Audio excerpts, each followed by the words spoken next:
7 things that will give you more keepers in your photo walks. Hi, it's Peter here, and let's get right into the business. I'm testing this TD Artisan 10mm f 2.0 lens, and I'm doing some street photographs with this, and you can understand that I might struggle a little bit because it's not the usual focal length for street photographs. But I also took some cityscapes, and this made me thinking that how many images are a good amount of keepers. I have a habit of making a video about my best photographs for the year. I usually post a video in the year or in the first days of the new year. And I did that also this year, and you can watch it from there. And I usually have 20 to 30 images that I pick to be maybe the best 3, which I always pick. And that is only about a few per month, not even one image a week. And the first one is experience and knowing your gear. Well, how to get experience? To photograph more. Go out more and photograph more, you will get experience. And I'm not saying that the quantity will go over quality, so if the more you photograph, the better images you get. But yes, sometimes that's the case. When you go out more and photograph more, you will get more keepers. That's simple as that. It's a simple start. But I need to take a few photographs. I really enjoy this mural, not a mural, but some piece of street art on this.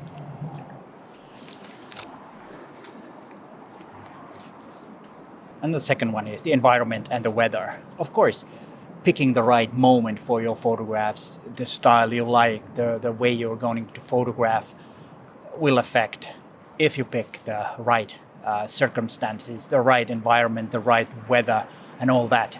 That can really help a lot. Like today is really an overcast weather, and I think it's a really good time to photograph because that's how I feel today.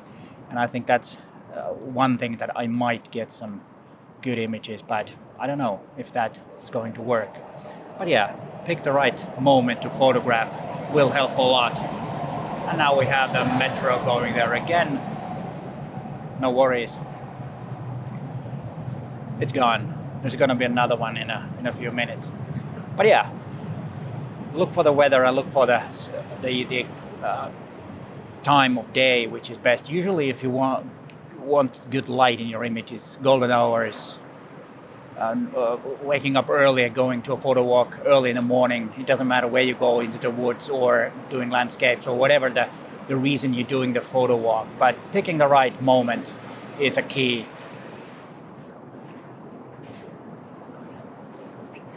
And yes, it's also about the subject matter and your inspiration. Try to pick a subject or beforehand, so that's a good way to start. If you have something that you're aiming for, you will get better results because then you have a starting point. And that's also very good advice if you don't have the inspiration at the moment when you're going out. Sometimes we have the spare time during weekends and we might not be very inspired on that particular moment that we're starting to photograph. So getting started with some kind of a subject matter that you have in mind or style you have in mind will get you going, and you might end up in somewhere else with your images, but that doesn't matter. It's the biggest thing is just to get started. You will get a lot more keepers. And now I'm gonna photograph this, see if anything comes out of it. It's always with the gloves and cold weather a bit of a struggle to. All right, now we're getting there. Yeah, it's a manual focus lens, so it's a bit. Patience and timing can make a big difference for your image. If you have the patience to wait for something to happen, you will get a lot more keepers. So be patient and don't rush into the images. If you find a good spot, just stay there for a little while and see how that goes.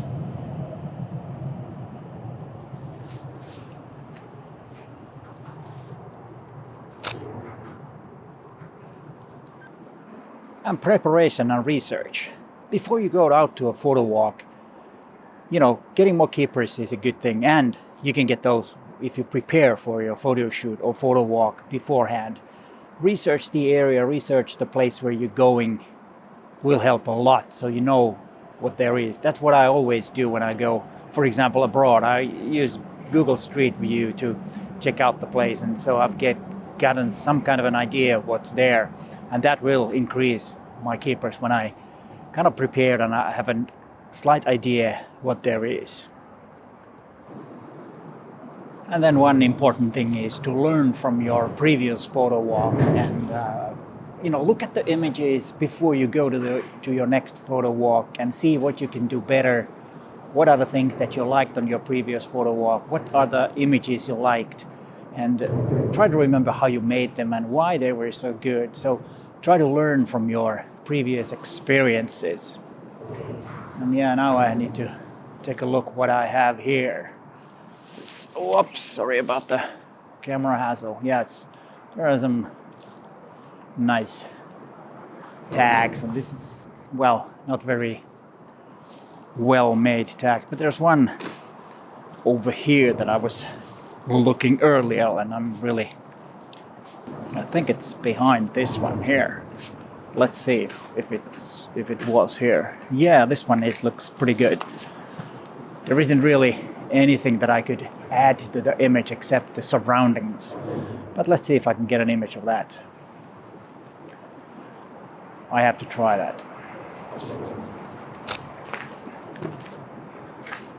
And after the 7th tip, which was supposed to be the last one, there will be an extra tip.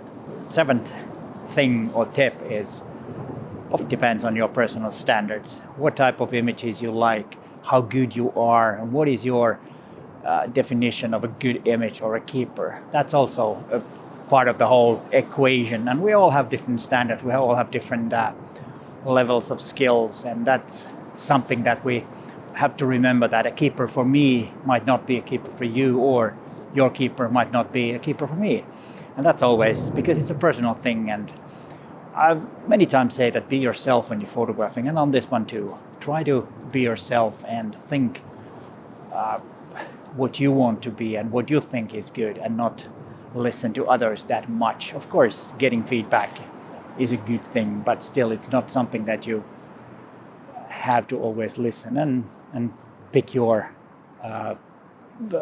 people that you trust to give you the feedback. That's one thing, but you remember always it's your call and you decide what is a keeper, no one else. But now to the last tip, which is editing skills. And of course it's always a wise thing to try to get your images as good as possible in camera, so you don't have to do that much editing.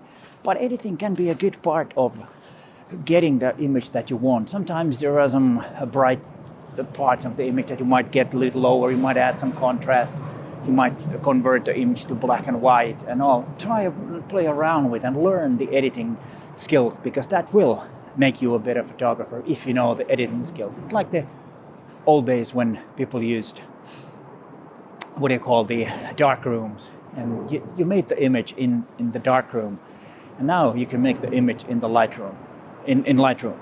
But remember that if you have garbage, it's garbage that comes out, so you have to have a good image to start editing. And while you photograph, you learn what things you need to do to the image to make it even better. Like I said, changing the background slightly darker, or brightening up the subject and all that can make a big difference in your images. And always remember that it might not be the good photographs that is the goal of your photo walk. It's also about having fun, going out, going photographing. The act of photography is also important, and if you enjoy what you do, you will get more keepers. And here is some more videos for you to watch to get some more inspiration. I hope you enjoyed this video, and thanks for watching, and bye for now.